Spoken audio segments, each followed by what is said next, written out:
good mornings to all participants. Okay, from UTMs, and maybe there's a participants outside of UTMs.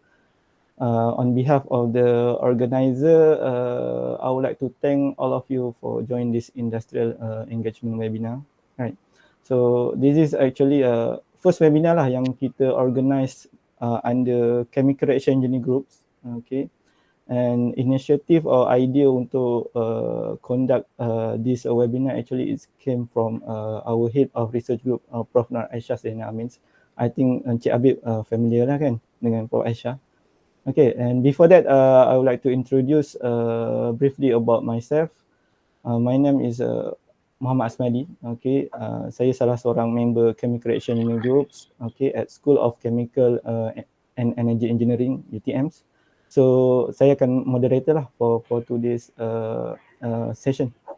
Okay, so first of all, I would like to thank Encik Muhammad Habib bin Khalib, okay, our today's speakers, since he is willing to give talks in this webinar. So the titles, Operation and Processes in Palm Oil Mills.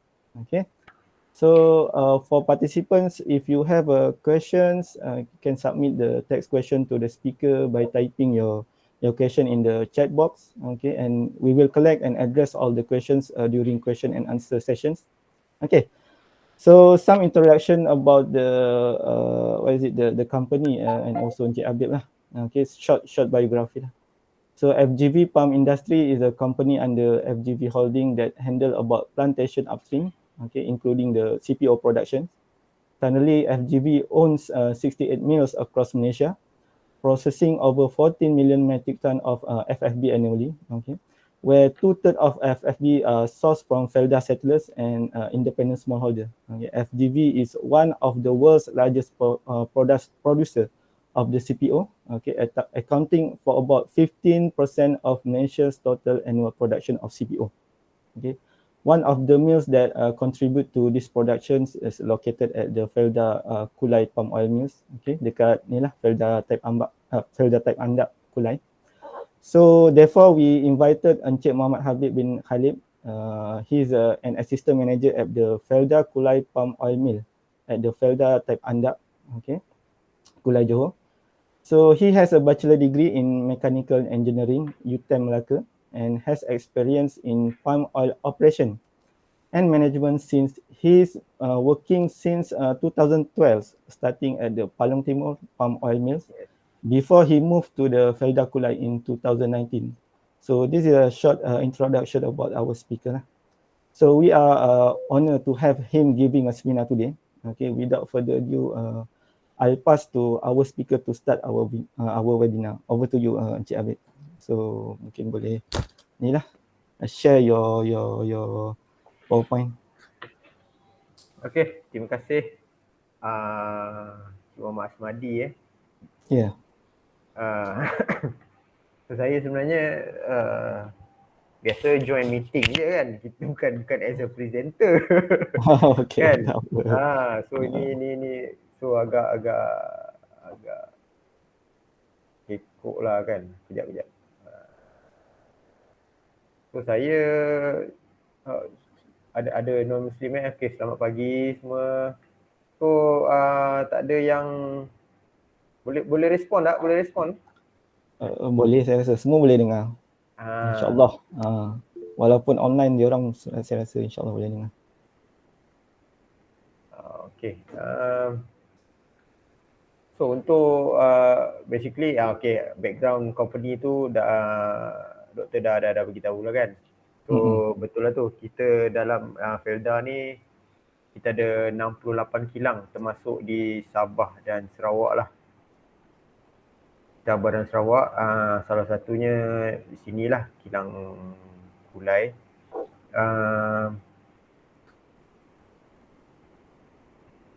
Okay.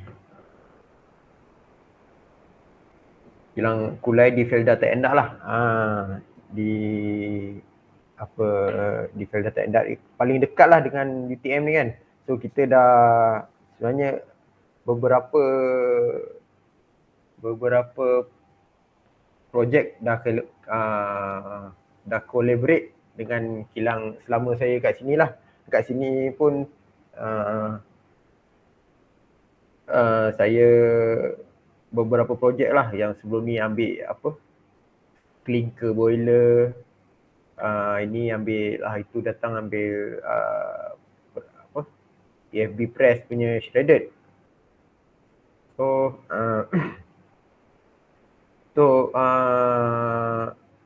okay, ramai yang dah ada yang dah pernah yang tahu pasal kilang sawit ni tapi tak berapa familiar dengan apa yang dibuat sebenarnya dekat kilang ni. Dia buat macam mana daripada buah tandan segar tu. Cik Habib ada ni tak? Ada point? Ya, baru keluar. Ni jap. Lepas tu nak ambil mana ni sharing ya. Okay, dah. Sharing kan? Okay, nampak. Terima kasih. Okay, nampak Ya. Alhamdulillah jadi. Tak apa. Okay, sebenarnya ada juga yang confuse. Kilang sawit ni dia proses daripada buah sawit sampai ke minyak dalam botol ke macam mana? So sebenarnya tak. So kilang orang kata kilang sawit ni dia proses daripada buah tandan segar tu, buah asalnya. Buah asal tu sampai kepada CPO. CPO ni crude palm oil lah. Minyak mentah lah. So okay, apa yang saya cerita sikit lah untuk background kilang ni kan. Kilang ni dibuka pada 1973 dah. 73 antara yang paling lama lah kilang antara kilang Felda ni. So kapasiti memproses 30 tan BTS sejam tau. BTS kita proses dalam 30 tan sejam. Dan ini yang saya kata, kita ada MPOB, kita ada alam sekitar. Alam sekitar dia punya kapasiti memproses tu tak samalah. So alam sekitar bagi 33 metrik tan sejam. MPOB bagi macam ni 172,000 metrik tan setahun. Okey, tapi itu undang-undang yang kita kena ikut lah untuk regulation kita. So kita dekat sini, okey, itu anda boleh tengok lah bandar terdekat di Kulai, kawasan effluent tempat kita rawat sisa sawit 8.9 hektar dan juga kawasan kilang 2.5 hektar. Okey, kat sini kita ada pekerja 72 orang termasuk 3 eksekutif, seorang manager, 2 orang eksekutif untuk dan 69 orang staff lah untuk management kilang ni. So ni bandar terdekat. So kilang ni ada sekarang ni sebelum ni ada ISO, tapi once kita dah ada MSPO dan RSPO, so kita stop ISO lah. Actually ISO ni pun bagus juga sebenarnya, tapi ini yang ni spesifik untuk ini global punya demand lah untuk RSPO ni. Semua nak jual minyak sekarang dekat Europe, ke US, dia akan kena ada RSPO lah. So ini kita punya terpaksa lah kita kena ikut kan. Kita ada masa sampai pukul berapa sampai dalam 1 jam lah. 1 jam okey. Okey, baik. FF ini kita punya supplier lah. Kita punya supplier bahagian sekitar sini, Felda Tiandak ini keluasan area dia lah. Keluasan ladang dia. So ladang ini kita kata ini adalah internal supplier lah. Internal sebab kita kenal under Felda jugalah. Ladang-ladang Felda lah. Dan juga ini daripada luar lah, ini pembekal swasta daripada timbang yang dia orang ada lah sekitar sini. Okey, ada yang tak pernah tengok ke buah sawit ni? Doktor pernah tengok? Mestilah depan rumah saya banyak kapal sayap. Okey. Kita panggil dia FFB buah tanda segar. Ini tanda segar, ini warna dia. So kita kalau nak cerita pasal sawit ni memang lama lah. Dari segi buah ni pun satu hari rasa nak cerita. Daripada segi grading dia, macam mana kita grade buah tu, buah masak, buah mengkal, buah muda macam mana kan. So itu satu tajuk lain lah. So ini basically ni macam ni dia punya tandan. Okay, bila tandan ni kita bila kita belah, so dia akan ada macam ni lah. Kita belah dua kan. Kita nak tengok apa benda ada kat dalam tu. So yang putih, bahagian putih tengah tu adalah inilah tandan dia lah, tandan kosong. Dan bahagian paling luar warna merah tu adalah yang paling tinggi kandungan minyak dia. Okay, kandungan minyak paling tinggi. Tengok warna dia merah tu pun dah macam minyak masak kan. Itulah kandungan minyak paling tinggi. Paling luar sekali. Okay, itu kita tengok dia punya, yang merah tu kita tengok dia punya rupa macam mana. Bila kita belah dia, biji dia tu. So yang paling dalam tu macam mana? Yang paling kuning cair tu, macam mana? Kita paling kurang minyak dia.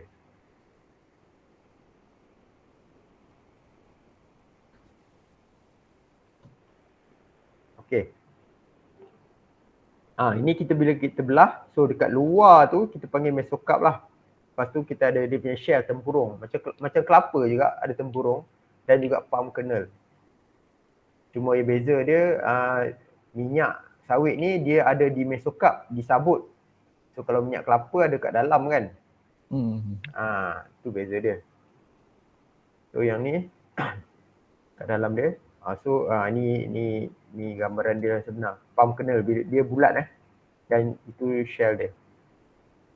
Okey, dalam satu tandan tu, so ini pecahan komposisi dia lah. Dia ada minyak, CPO minyak crude palm oil lah. CPO ada 22%, kernel yang tadi dalam dia kernel ada 6. Ni secara basic lah. Dia secara basic lah, dia kalau detail lagi dia ada ikut baka-baka pokok juga. So komposisi ni. So EFB tandan kosong ada 22%. Fiber 15%. Dan ETC ni lain-lain kandungan dia lah. Lain-lain. Yang dia macam-macam bercampur lah. So ini rupa palm oil bila dah terhasil lah. So ini palm kernel, dia biji dalam Ini adalah shell, tempurung dia. Dan ini adalah mesokarp fiber dia tadi lah. Bila kita dah perah, ini rupa dia. Okay. Dan ini adalah tandan kosong. Yang lain-lain selain daripada CPO ni, kita punya byproduct lah. Maksudnya dia still lagi kita boleh jual. Tapi ni sebenarnya bahan buangan. Tapi kita treat. So kita treat dia balik untuk kita boleh jual lah. Okay. Sekejap okay. Di kilang sawit ni, daripada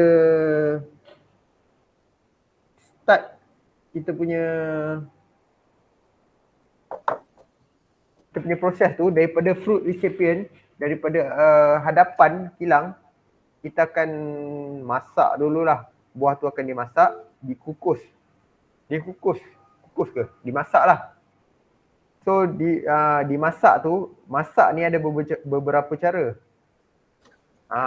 Sistem dia ada satu by continuous dan satu by batch lah.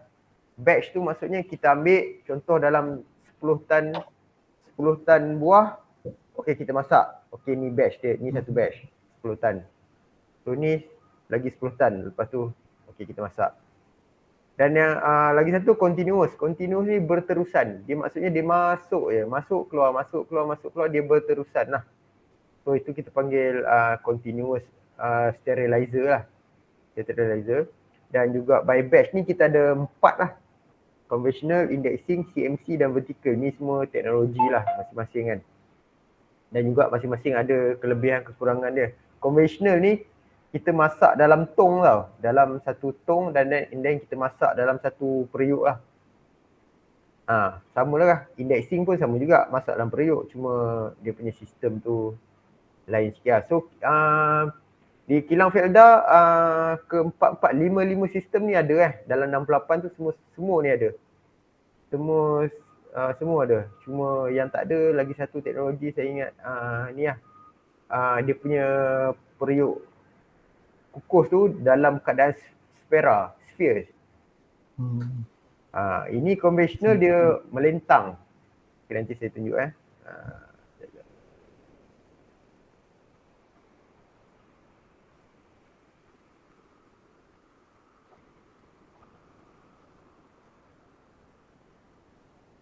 Nampak ke sekarang? Nampak. Boleh. Okay.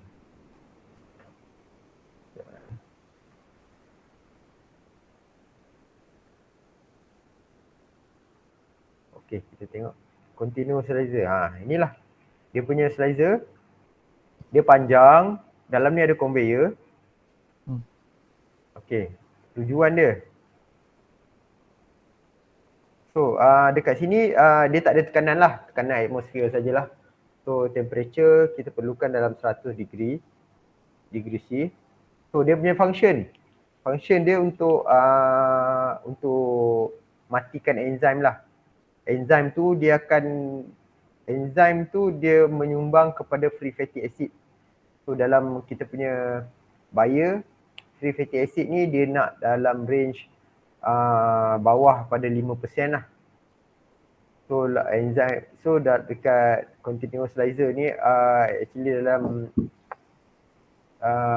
kita kukus ni untuk kita matikan enzim dia, dan juga kita nak fruit tu dia tanggal daripada bunch dia, AFB, empty bunch. So dia tanggalkan lah, so jadi macam sebiji-sebiji. So yang ketiga untuk break oil cell daripada mesocarp, untuk asingkan minyak tu daripada mesocarp. Sebab tu bila kita lepas keluar daripada slicer ni,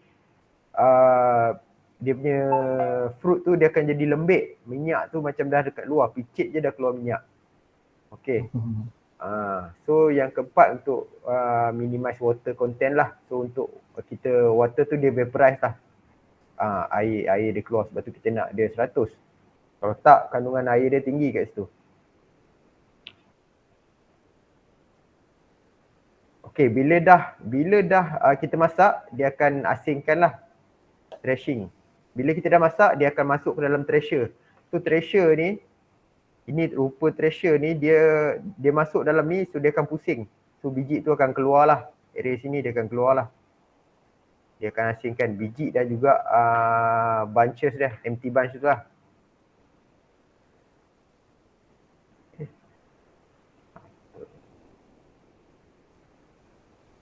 Okay.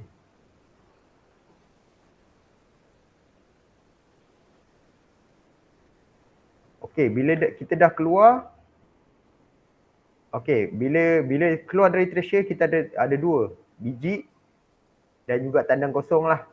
Tandang kosong biasa kita bakar. Tapi sekarang dengan kita dah install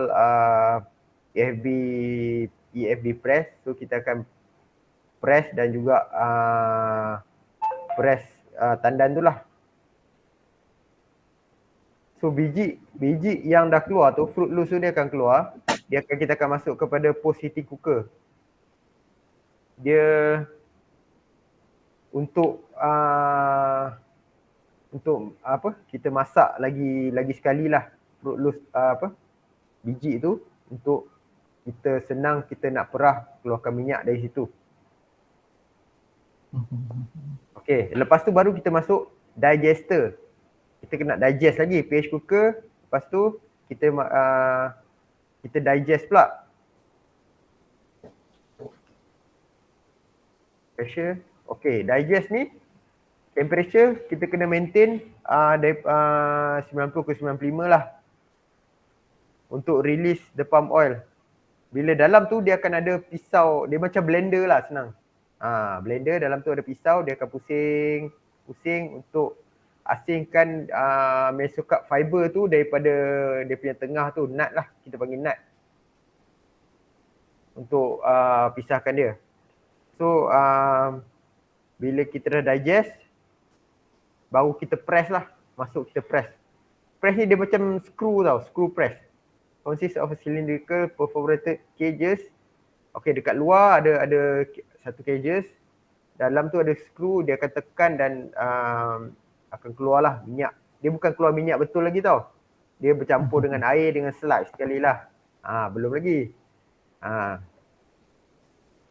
Okay, bila air sludge tu dah keluar daripada press, kita akan hantar dia ke clarifier tank lah. Ini vertical tank. Ada yang horizontal tank dekat bawah. Tapi yang kita guna vertical. So dalam vertical ni lah baru kita asingkan minyak, air dan juga sludge lah. Non-oil solid. Itulah dia. So bila dah masuk dalam vertical ni, apa yang menentukan pemecahan minyak tu daripada air dan juga sludge. Inilah dia. Specific gravity, kelikatan dan juga dilution lah. Specific gravity, of course lah minyak akan duduk atas daripada air kan. Kita di kilang sawit ni tak adalah mesin yang kompleks sangat orang nak kata kan.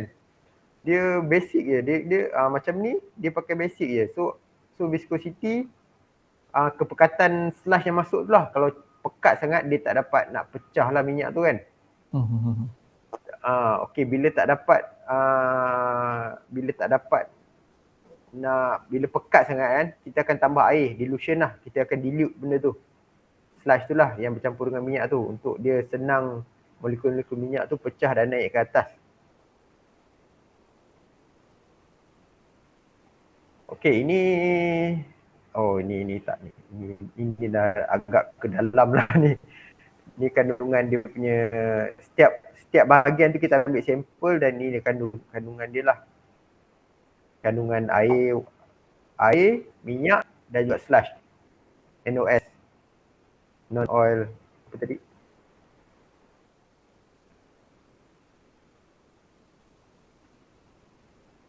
Non-oil solid lah. NOS lah. No, 16%. Okay.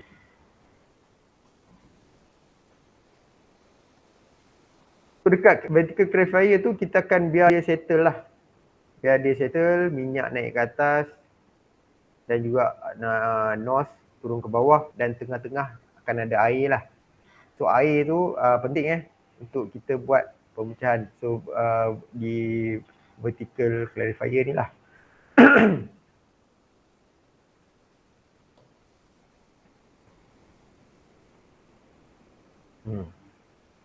So minyak akan naik ke atas, kita akan skim lah. Atas tu akan ada skimmer. Nanti kita akan tengok video lah, senang sikit. Tengok macam mana kan. Yeah. So ini property of CPO, crude palm oil. Density of CPO dia akan berkurang bila suhu dia naik. Sebab tu kita kena maintain suhu. Tadi kita masak 100 degree, lepas tu masuk digester 90 ke 95 degree. So degree C. So dalam vertical clarifier tu kita nak dalam 90 ke 92 lah. Ni tak ada dia. So ada ni viscosity lah, kelikatan dia bila suhu tinggi, so viscosity dia akan rendah, so dia akan, molekul minyak tu akan senang pecah lah. So ni dilution, kita masukkan air. So air di vertical clarifier ni kita tetapkan dalam 20, dekat sini di set 20 ke 25 lah persen air dalam kandungan sludge yang masuk tu. So ini adalah bagaimana simulasi crude palm oil . bila kita dilute,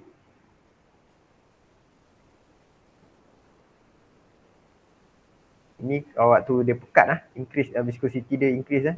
So macam molekul tu dia rapat-rapat, so minyak tu akan, molekul minyak tu susah untuk asingkan dengan air ya. So bila kita masukkan air, so dia akan ialah cair sikit kan. Bila dia pecah, so akan molekul-molekul minyak tu akan naik lah sebab dia punya Hg kan.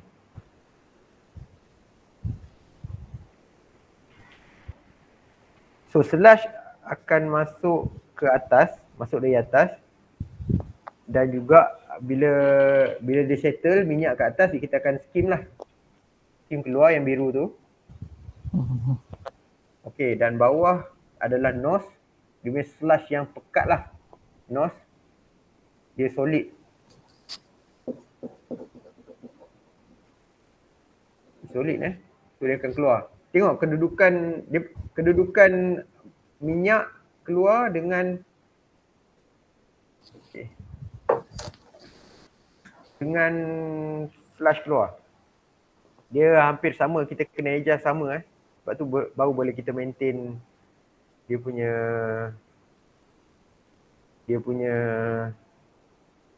kandungan air dalam tu. Okay, bila masuk dalam, ini kita cerita dia punya slush Bila kita press fiber tu, dia ada dua tau. Ada tiga. Satu ada nut yang kat dalam tu, biji-biji dia. Satu fiber, dia punya hampas dia. Dan yang ketiga, slush ni lah yang ada minyak. So kita cerita slush tu pergi ke mana dulu. Slush tu ke mana dulu. Okay. Yang ni kan tadi.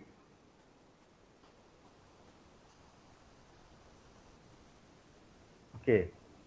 Digestion. Okay. Press. Okay. Bila press, dia akan keluar slush. Slush akan ke sini lah. Clarification punya bahagian lah. Kan? Okay. Tu kita belum cerita yang nut tu kita buat apa.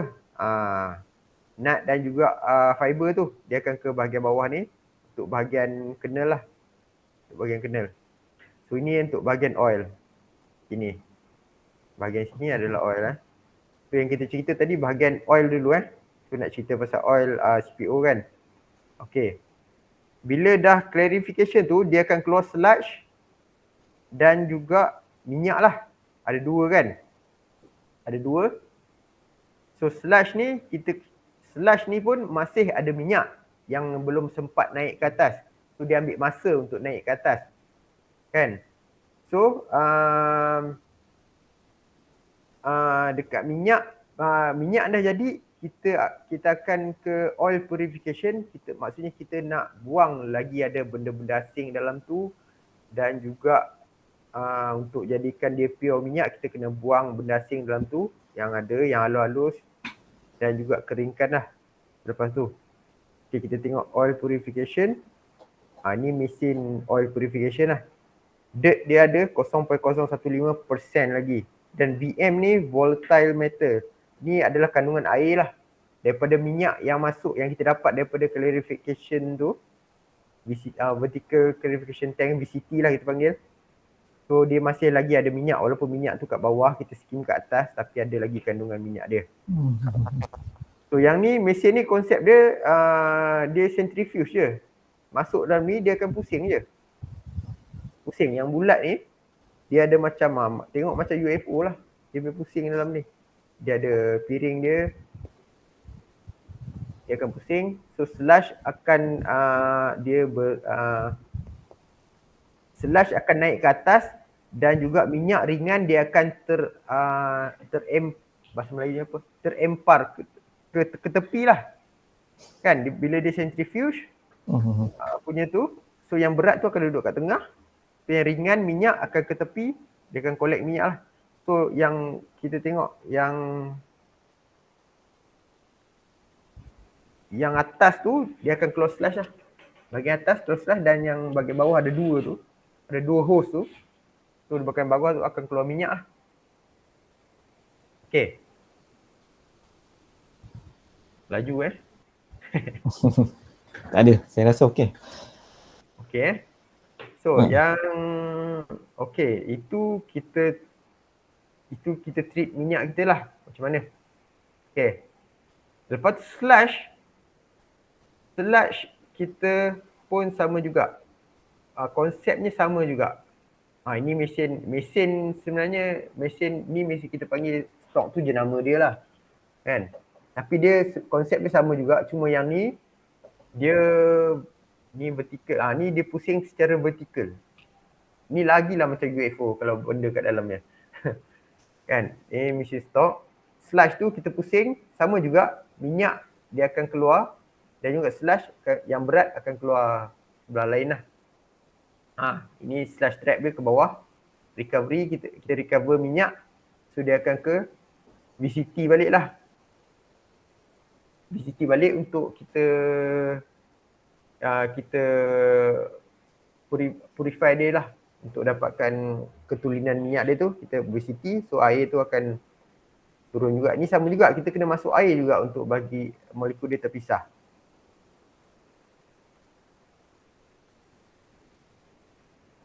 Okay.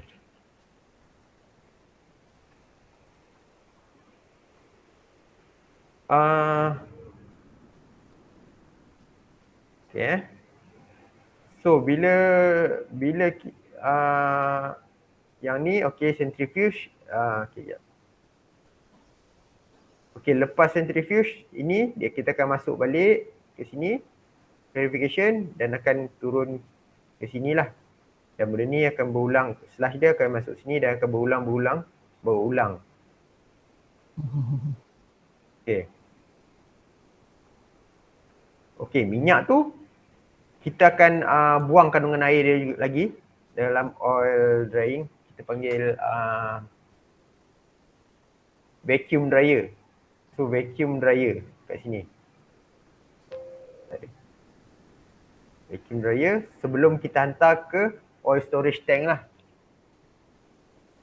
Sebelum kita hantar ke refinery plant. Refinery ni lah yang akan tapis lagi minyak tu, dia akan bleaching lagi minyak tu sampai kita dapat warna minyak masak yang ada di rumah kita sekarang ni lah. So apa jadi pada sludge daripada centrifuge? Centrifuge ni apa jadi pada sludge yang keluar ni? Kita dah ambil minyak, dia pergi balik VCT, dia ada sludge lagi. Apa akan jadi? So dia akan kita akan rawat dia lah sebelum kita lepaskan ke sungai. Ini kalau telur lepas ke sungai, esok semua ikan timbul. So kita akan hantar ke effluent plant lah. Mana effluent plant ni dia ada kolam lah.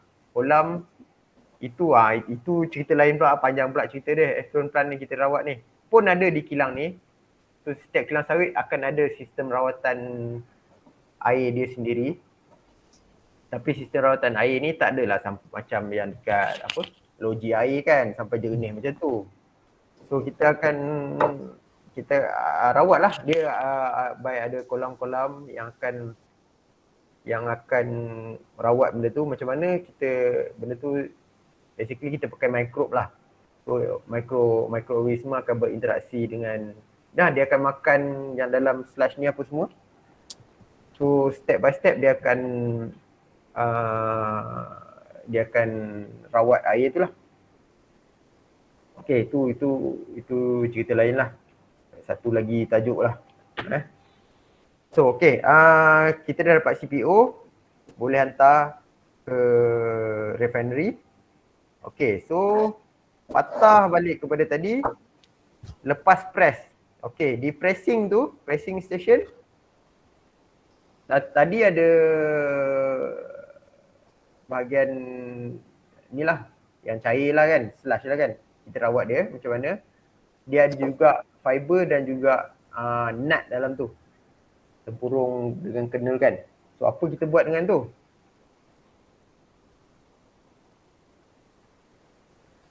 So kita akan digestion, press. Ini yang tadi.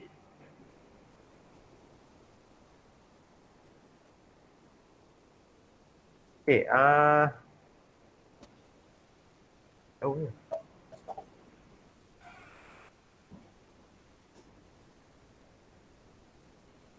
Purification, alright. Stress separator. Okay. Fiber dengan nut tu, kita pakai angin lah, senang cerita angin lah. Kita pakai sedut angin. So yang dekat sini,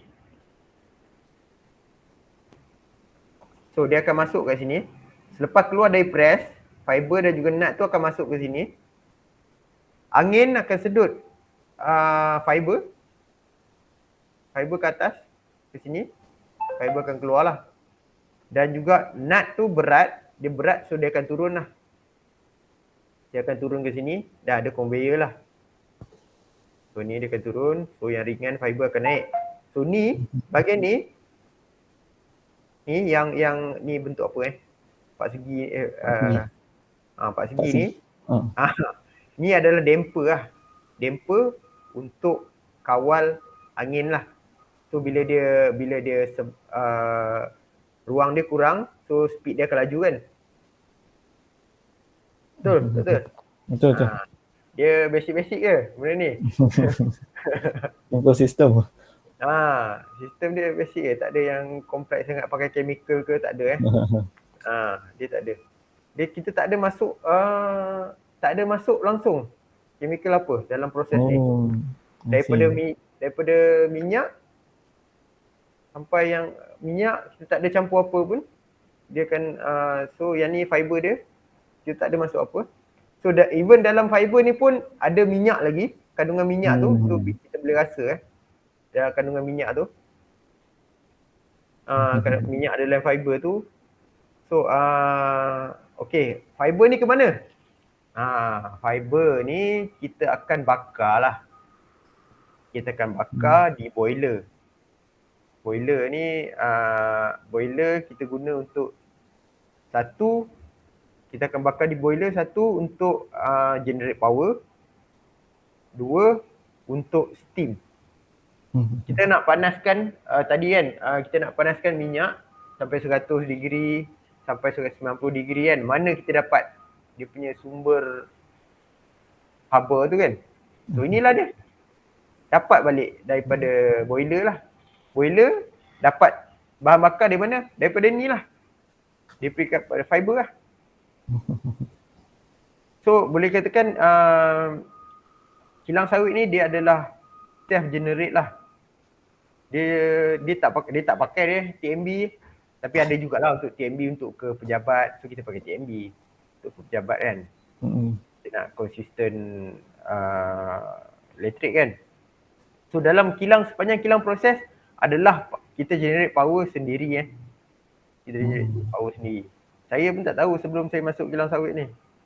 Sebab tu kilang sawit ni kebanyakan dia duduk dalam ladang tengah hutan jauh daripada orang. So macam mana TMB, macam mana dapat elektrik? So dia generate power sendiri lah. Jawapannya. Air pun dia rawat sendiri. Sumber air daripada sungai kan, dia sedut dari sungai, kita rawat sendiri. Adalah kita masuklah itu baru kita masuk chemical untuk rawat air, bukan untuk rawat untuk CPU chemical untuk rawat air, floor, soda, alum apa semua untuk pH air apa semua tu, itu cerita lain lah. Itu banyak jugalah. dia punya tajuk lain lah. So sekarang bila fiber akan hantar ke boiler dan nut akan turun ke bawah lah. So nut tu apa akan jadi? So nut tu dia ada tempurung dan juga kernel kat dalam tu. Kita akan pecahkan dia lah.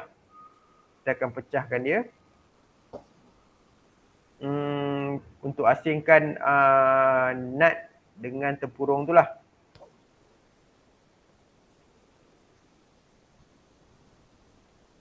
So bila dah pecah nut dengan tempurung tu, so lagi sekali dia akan bila dah pecah dia hancur kan. Ada yang hancur, ada yang halus, ada yang besar, ada yang kasar. So lagi sekali replika apa yang lain lah, yang lain, replika apa yang lain dan konsep yang sama juga dibuat. Yang ringan dia akan sedut ke boiler, so yang berat tu akan turun lah untuk asingkan. So yang berat biasa kernel yang berat akan jatuh, yang ringan, yang halus-halus sepihan tu akan naik lah, naik dan sedut ke boiler. Oh ni yang tadi. Okay, ni yang konsep yang tadi CS. Kita ada 10 kilang CS. Kulai Pasu Lok Heng. Ada tempat yang tak pernah dengar lah ni. Banyak Lok tak pernah dengar. Ni Felda lah. Masih. Pasuh di Pahang, Lok Heng, Kota Tinggi, Nita Mersing, Lancar di Muazzam kot. Rompin. Lancar Merompin, Keratung di Keratung Pahang lah. Keratung, betul. Kepayang pun, Jengka, Jerangau. Terengganu lah. Oh. Padang Piul, Pahang. Belah Rompin sana. Okay, ni yang pakai sistem CS macam dekat sini lah. Okay, yang ni ada compact modular konsep ni, dia pakai slicer lah. Saut, Serting Hilir, Triang. Saut di Perak lah. Serting, Triang di Pahang, Palong Timur, kilang lama. Senarai kilang ni indexing, Keratung 9, Bukit Sagu, Jengka. Vertikal ada satu je di Air Tawar. Air Tawar dekat kan? Tahu kan Air Tawar kat mana? Felda Air Tawar. Felda Air Tawar. Sini je. Okay, ni gambar kilang Kulai lah ni. So ini adalah conveyor di loading ramp. Dia akan masuk conveyor. Conveyor tu akan bergerak, akan bawa buah dia lah. So akan crush dulu untuk, so tadi tandan kita potong dua kan, kita tengok macam mana dalam dia kan. So dekat FFB crusher ni dia akan koyakkan, sama juga macam yang tandan kita tengok tadi, koyakkan untuk steam penetrate ke dalam, sampai ke dalam lah. Kalau dia solid buah macam tu, steam yang ada susahlah nak penetrate. Dia dah lah tak ada tekanan sebab dia dekat tak ada tekanan. So steam tu je panas macam tu je. So kita kena koyakkan supaya steam tu masuk ke dalam untuk lebih masak lah buah tu. Okay, ni continuous slicer. Okay, dalam ni ada ni lah. Ada conveyor, dia akan lalu lah. Panjang ni dia ada dua tingkat ni. Ni dua tingkat. Mula dia jatuh, dia turun kat sini. So dia akan masuk. Okay, nanti kita tengok video. Senang. Lepas tu dia akan masuk thresher yang akan hasilkan biji dan juga tandan kosong lah. Lepas tu dia masuk PH cooker. And then masuk, ni digester. Atasnya digester ni. So digester masuk ke atas, masuk dari ni conveyor. Dia akan masuk dalam digester ni. So sini dia akan hazam lah. Ada pisau macam blender dalam ni. Dia akan pusing. Dia slow je pusing, bukan macam laju macam blender tu, dia slow je. Supaya biji tu tak pecah lah. So dia akan keluar, turun kat sini. So dia akan keluar kat sini lah, fiber. Minyak dia turun ke bawah lah. So fiber dengan nut dia akan lalu ke sini, naik. Ini ada dep ni dep cover dia lah sini. Tak jelas Okay, ni tangki simpanan minyak, ni simpanan kernel kat sini. Ni adalah boiler kita lah. Boiler yang generate power. Workshop sekejap. Okay, kita tengok video kan, ada video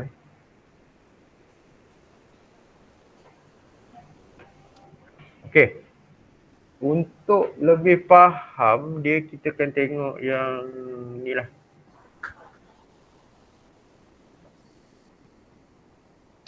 Okay, nampak Nampak. Clear. Nampak clear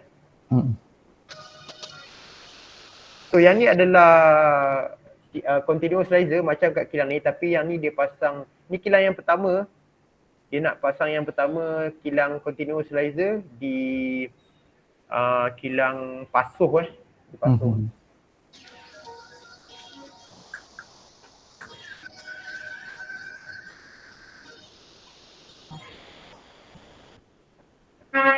Oh ni nama dulu nama dulu Felda.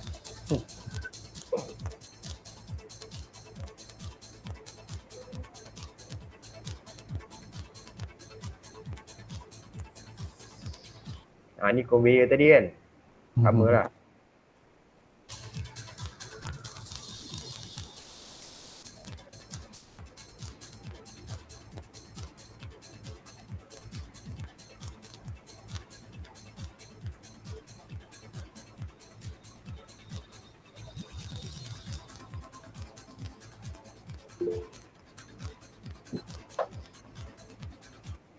Okey, ni yang saya kata dia koyakkan tandan tu lah. Dia akan pecahkan, dia koyakkan.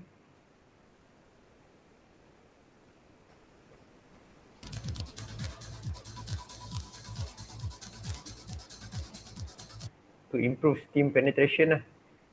Kan, untuk steam sampai ke dalam.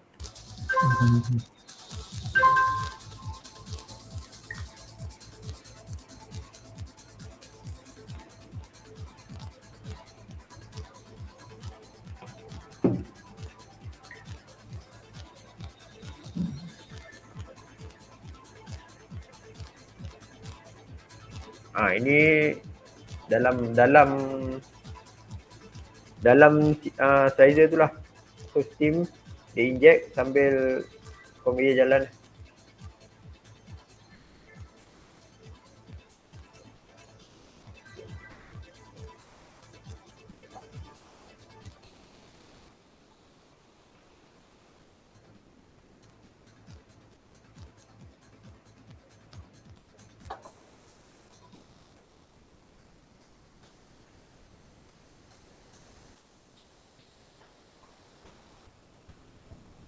So ni adalah thresher tadi. Thresher dia akan masuk dalam ni. Dia akan pusing dan asingkan biji itu akan keluar lah. So yang keluar ke depan tu adalah tandan tandan kosong lah. AFB lah. AFB. Dan biji itu akan turun ke bawah. Oh yang kecil.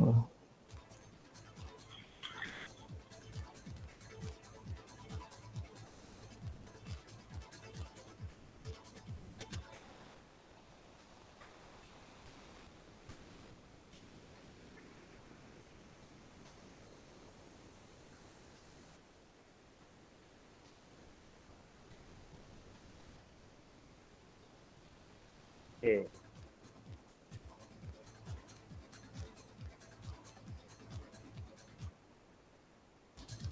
Ni conveyor tu biji dia lah yang keluar daripada PH cooker tu, preheat tu. Okay, dekat sini dia pakai digester dia pakai horizontal tau. Yang tadi dekat di kilang sini dia pakai vertical tadi kan. Tengok ada 4 tu. 4 digester tu, tapi dekat sini dia bagi horizontal, ada macam-macam lah, tapi tujuan dia sama lah untuk hazamkan dia tu.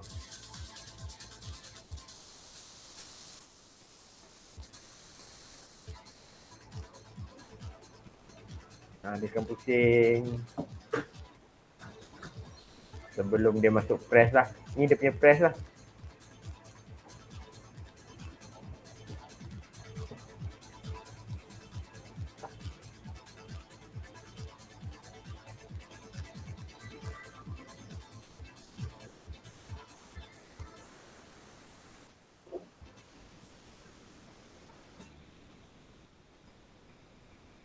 So dia install dekat kilang Pasuh.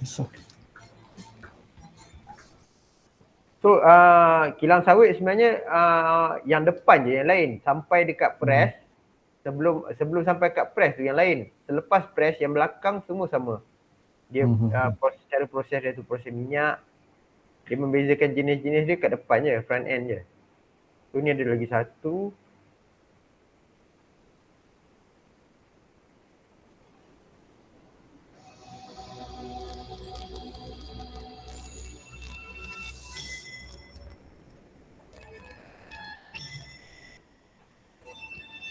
Felda Palm Industries Niran Berhad, FPI, was incorporated as a private entity in Ni yang 1995. lama Sekejap kita tengok. 1,344 metric tons of fresh fruit bunches per annum.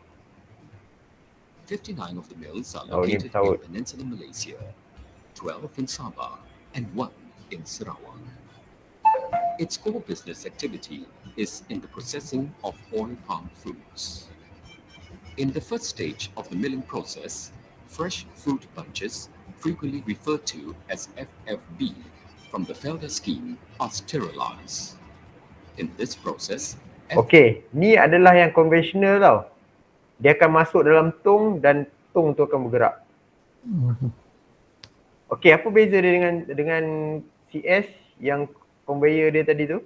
Tadi conveyor dia akan tolak buah tau. Yang conveyor tu akan tolak buah. Ini kita tolak tong. So apa yang bergerak adalah tong, bukan buah yang bergerak. Dia ada beza situ. Kalau buah bergerak, bila dia bergerak tu kita akan melukakan buah tu lah. Bila buah yang bergerak kan. So macam bila buah tu dah luka, dia akan efek kepada kualiti lah, free fatty acid tadi. Enzim tadi akan aktif lah. Sebab tu walaupun dia konvensional tapi dia ada pro and con dia lah.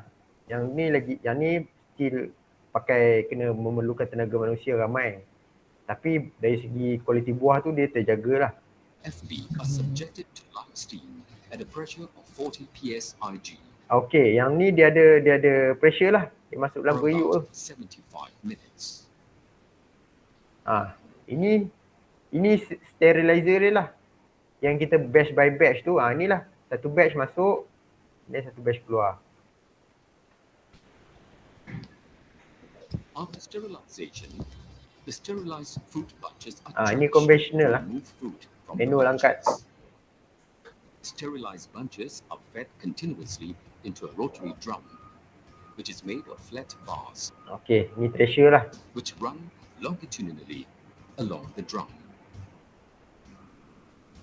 The bars are so positioned as to allow fruit to pass through, but not the stripped empty bunch, which is conveyed out of the thresher. Empty bunches are either incinerated, and the ash from this process is used as fertilizer, or it is returned to the Felda scheme for mulching purposes. The stripped fruits are then fed continuously into digesters, where they are converted into a homogeneous mash suitable for pressing. The digesters are cylindrical vessels containing stirring devices. Individual fruits enter the digesters at the top and continuously pass through the vessel and are stirred on the way through. After digestion, the mash is transferred to crew presses, which extract the oil by pressure. The mash is subjected to increasing pressure as it is conveyed along the press by a screw. The press cage is perforated to allow oil to pass through. Pressure at the Ini adalah circular vibrating screen Ni dia bergegar sebenarnya tu. Dia bergegar untuk minyak turun bawah dan juga solid tu ada kat atas. Yang besar-besar tu ada kat atas. So solid tu kita return balik masuk dalam digester tadi. End of the press is maintained by a cone. Which ni dia vibrate tau. Automatically. After pressing, ni vertical clarifier tank lah. Mixture of oil, water and fruit solids. It is subjected first to static settling process in a tank from which oil is continuously taken off. The oil is then ni purifier. Centrifugally purified to remove dirt and finally dried under vacuum. Okey, yang ni adalah vacuum dryer. Dia okey. Dia ada awas ruang terkurung. Orang boleh masuk tau dalam ni. Tapi sekarang ni JKKP bila dia tukarlah. Sekarang ni tak perlukan dia check lah. Kalau tak tiap-tiap tahun JKKP kena check tau. Tapi sekarang ni ada regulation baru, dia dah ni, so dia tak termasuk ni sebab dia vessel ni negative pressure. So kita tak perlu untuk check tiap-tiap tahun sebab dia negative pressure, bukannya tekanan tinggi. The level of below 0.20%. The oil is then stored under controlled conditions prior to inilah shipment minyak to refiners. After pressing, the dry press cake consisting of nuts and de-oil mesocarp fiber and solids passes through an air column which separates nut conditions prior to shipment to refiners. After pressing, the dry press cake consisting of nuts and de-oil mesocarp fiber and solids passes through an air column which separates nuts from fiber. The fiber is used as a fuel to provide power for the factory. And de-oil mesocarp fiber and solids passes through an air column. Okey, inilah dia punya kolom tu. Yang tadi kolom tu kan. Dia tengok inilah kolom dia. I see. So dekat sini kita damper, ni damper dia atas ni, kita boleh adjust lah dia punya keluasan dia tu, kelajuan angin dia tu, by kita adjust damper tu lah. Which separates nuts from fiber. The fiber is used as a fuel to provide power for the factory. The nuts are dried and dried. Okey, inilah dia punya nut tu. Fiber dengan nut kan. Ni dia punya nut. And cracked in centrifugal crackers. The palm kernels are then separated from shells either by. Okey. Bila dah pecah, tempurung dengan kernel tu, kita nak asingkan water separation lah. Kita guna water separation. Kita masuk dalam ni. Yang sama juga. Kita pakai SG juga. Specific gravity. So yang berat akan turun bawah, yang ringan akan timbul lah. Air or water separation methods of both. The shells are also used as fuel for the boilers. Shell pun kita bakar di The boiler. kernels are dried to a moisture content of less than Ni kernel dia lah. and packed prior to shipment to kernel crushing plants. Felder Palm Industries in Giran Berhad is committed in its endeavor to achieving excellence through its Ni dia check implementation quality minyak lah. of quality assurance and safety programs. Towards this end, all 72 mills have been certified to MS ISO 9001, 2000, MS ISO 14001, 2004, and OSHA's 18001, 1999.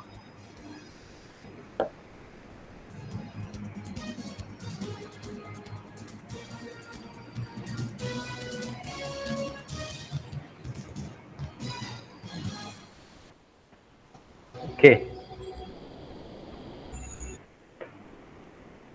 Alright.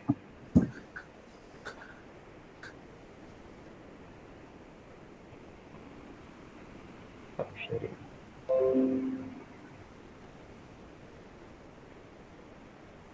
Okay. Saya rasa ringkas dan padat lah benda ni. Okay. So itu je. Sangat menarik tau. Sebab daripada awal sampai CPO kan. So it's quite interesting lah. Okay. Ya, betul. So terima kasih Encik Habib. So it's very interesting presentations about the palm oil processing lah. Okay. So now is a question and answer sessions. Okay. Mungkin kalau ada soalan boleh terus direct tanya dari kepada our speakers lah. Kalau ada siapa nak tanya. Boleh je, tanya je. Tanya je. Tak ada benda lah. Selamat sejahtera. Okay. Encik Habib, saya Lai. Okay. First of all, terima kasih atas perkongsian yang menarik. Soalan saya ialah palm oil meal effluent tu, saya ingin tahu dalam proses itu, carta aliran tu, pome tu dihasilkan di bahagian mana? Sebab setahu saya macam ada dua jenis pome kan. yang dihasilkan daripada dua proses yang berlainan. So saya ingin tahu dalam carta alih proses tu pome tu terhasil di mana. Dan soalan kedua saya ialah pome ni biasanya kalau dalam konteks FGV apa yang dilakukan atas pome itu?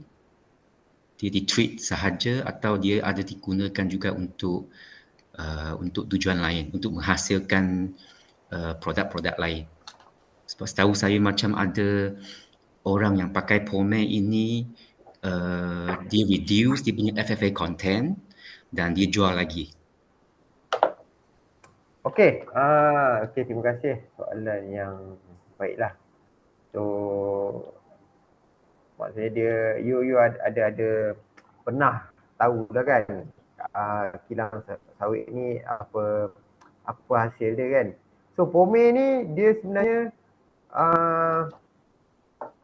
dia dekat dilepas clarifier.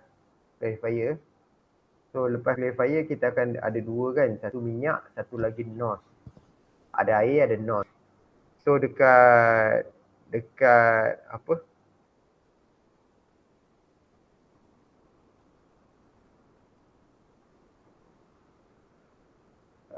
Sekejap.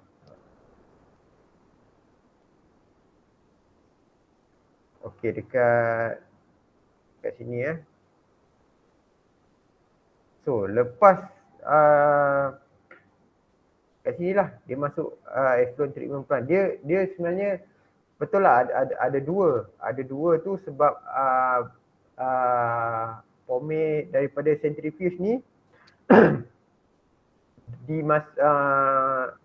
dihantar ke effluent plant, dan di effluent plant ni masih lagi ada minyak. Masih lagi ada minyak, tapi dia ambil masa yang lama untuk minyak tu terhasil, minyak tu timbul ke atas lah. Sebab tu dia kata ada dua tadi kan. Satu orang kata satu slash, satu minyak lapis atas lah dalam dia. Contoh kita kilang proses hari ni, so kita akan buang effluent pome hari ni ke kolam. So lepas minggu baru minyak tu waktu masuk kolam tu kita tak nampak minyak lagi. So lepas 1 minggu, let's say 1 minggu 5 hari ke, baru minyak tu timbul ke atas. So minyak yang di kolam effluent tu, minyak tu yang timbul di kolam effluent tu dijual, betul lah tadi dijual kan. So akan dijual sebagai slush oil lah. Slush oil, minyak bahasa Melayu ni minyak keladak lah.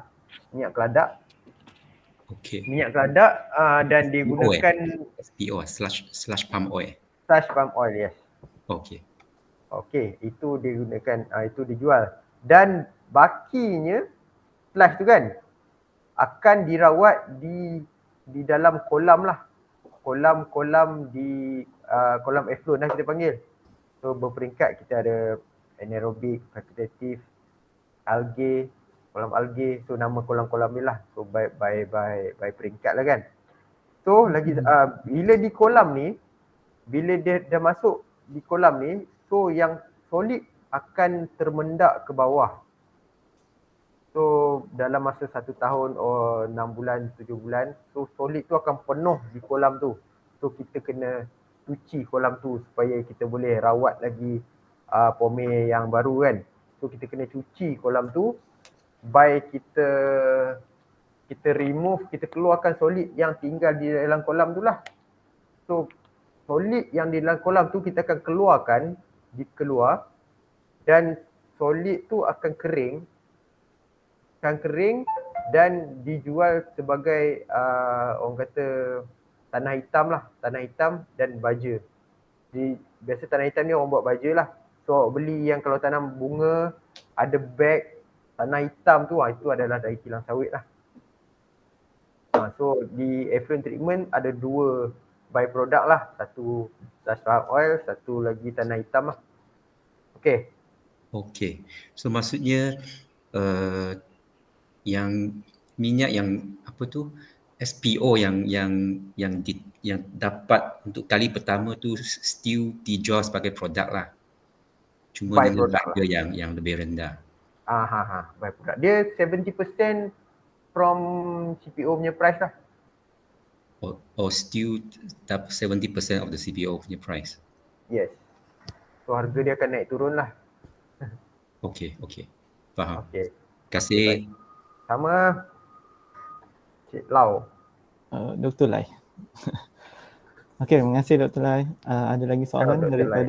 daripada participants? Oh, Dr. Lai. Okay.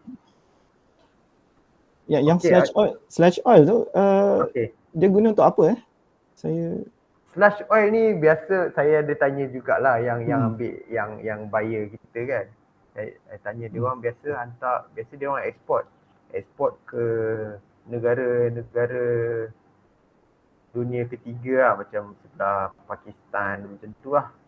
Negara-negara macam tu lah dia orang export. Dan kalau saya tanya untuk buat produk, dia biasa produk yang bukan makanan lah, sabun, shampoo macam tu lah. Yang bukan produk bukan makanan. Okey. Ada lagi ni. Ada lagi soalan? Kapasiti pengeluaran biomass seperti FB, mesocut fiber dan pump commercial berdasarkan penghasilan CPO. Ini soalan daripada Wan Nur Yani lah. Maksudnya berapa pengeluaran yang saya rasa by product ni saya rasa. Okey, by product dia. Okey, by product dia sekejap. Sama juga yang tadi.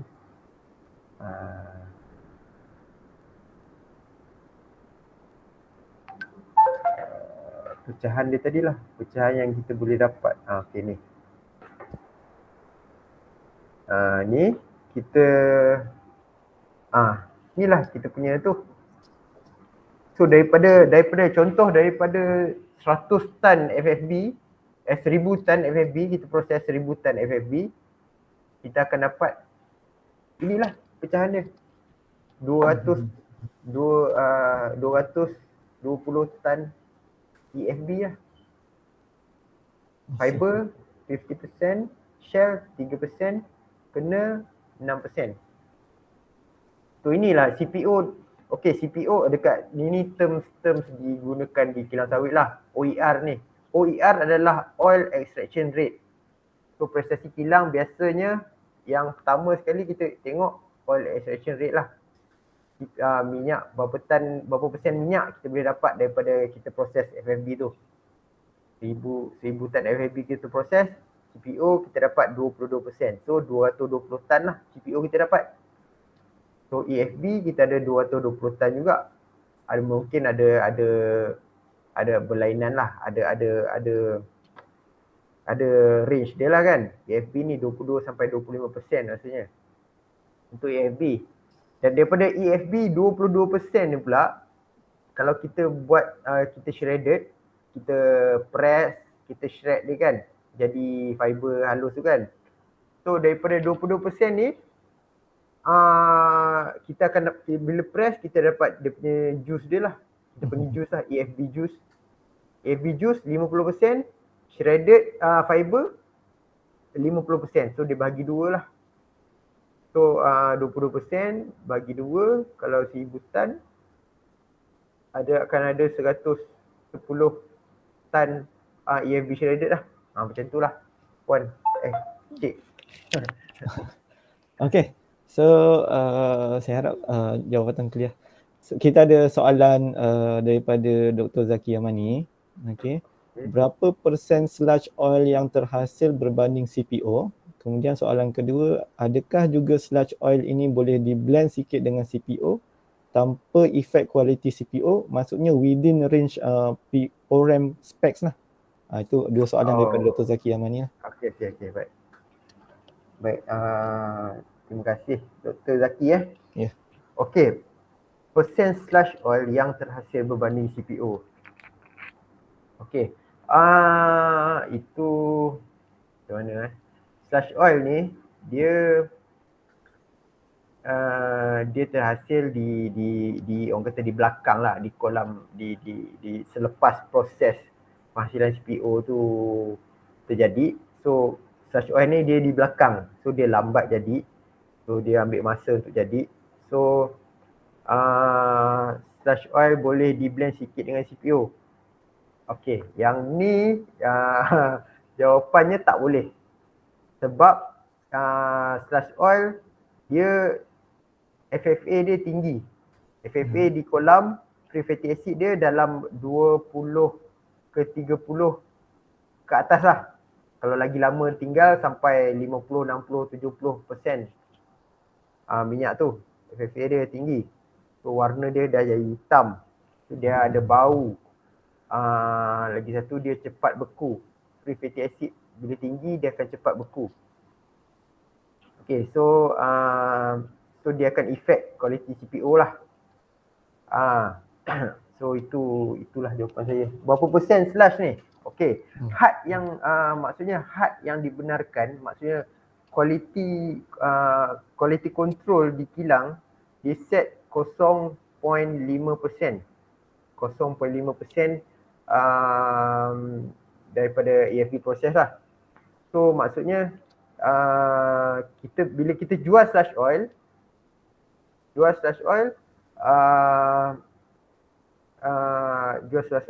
bila kita bahagikan per BTS kita proses, kita akan dapat 0.5% contoh dia punya had kan.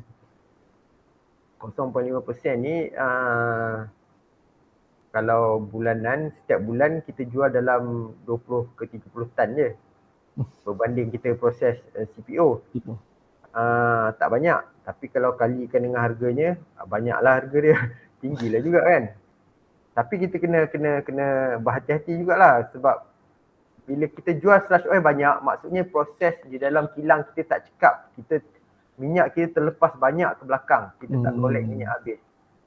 So kita tak boleh nak, bukan tak boleh jual, boleh jual, tapi bila jual banyak orang akan tengok, oh kita ni buang minyak, bukan nak ni minyak kan. Itulah dia. Okay. Sangat clear lah tentang berapa percentage slush oil tu. Okay, kita ada soalan kedua daripada Dr. Nozita. Adakah kesemua kilang sawit akan menjual sludge oil dan juga solid sludge? Adakah semua kilang sawit akan menjual? Pada saya, secara generalnya lah. Yelah, secara general memang akan jual lah, sebab benda tu income kan.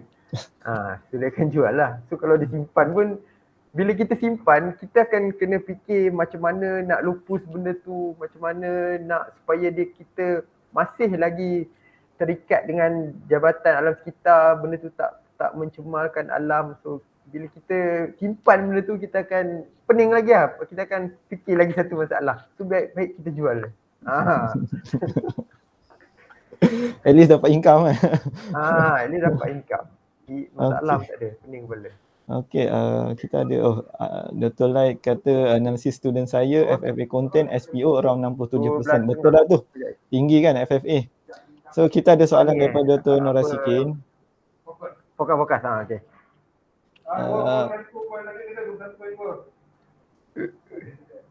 Okay, 21.2. Okay. Oh. Okay. Okay. Kita ada soalan daripada Dr. Norasikin. Sterilization condensate dikonsiderkan sebagai pome ke? Maksudnya yang daripada proses tu kan? Daripada sterilization tu. Sterilization condensate dikonsiderkan sebagai pome. Dia pome ni selepas kita masuk, selepas daripada clarification lah. Kita clarification kan. So sterilization condensate dia akan keluar.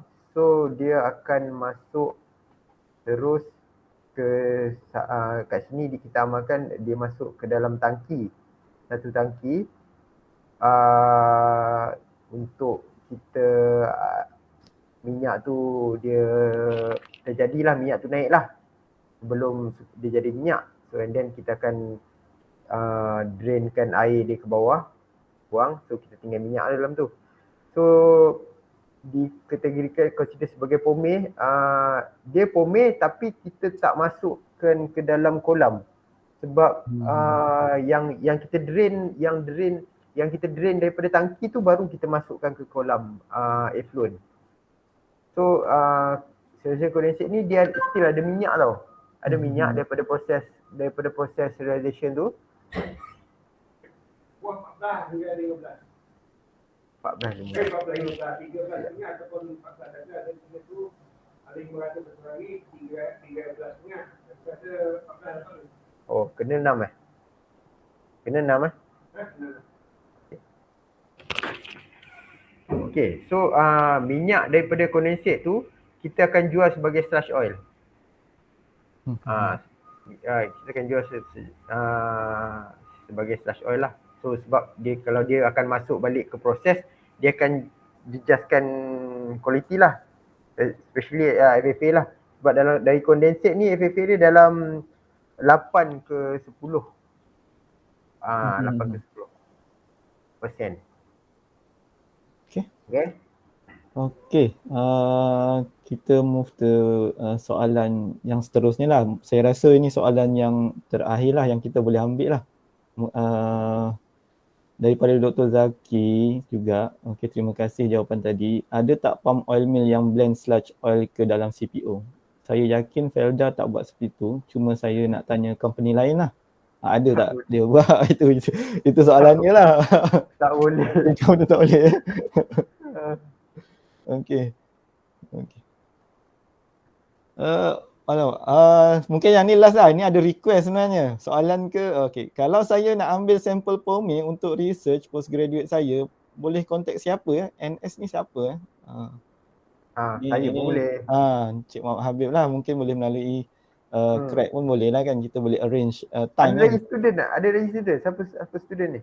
NS ni saya tak pasti. Dia sebab dia guna nama NS. Ada siapa? NS tu siapa nama full name? Okay, tak apalah.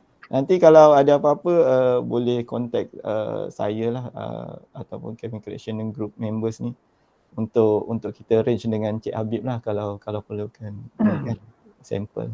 Ya Cik Habib? Okay, boleh. Okay, yeah. So kita pun dah 12.30 sebenarnya. Okay. Habis gambar. So cuma terima kasihlah Cik Habib kerana sudi kasih webinar tentang operasi dan pemprosesan di kilang kelapa sawit lah. So saya rasa yang semua boleh dapat clear picture lah bagaimana pemprosesan kilang kelapa sawit terutama kepada student lah ataupun siapa yang tak pernah pergi ke kilang kelapa sawit ni. Okay.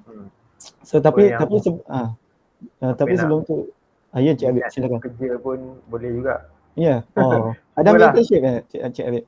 Apa? Ada ambil internship lah dari UTM ke daripada universiti? Sebelum ni ada tapi dah lama tak ada.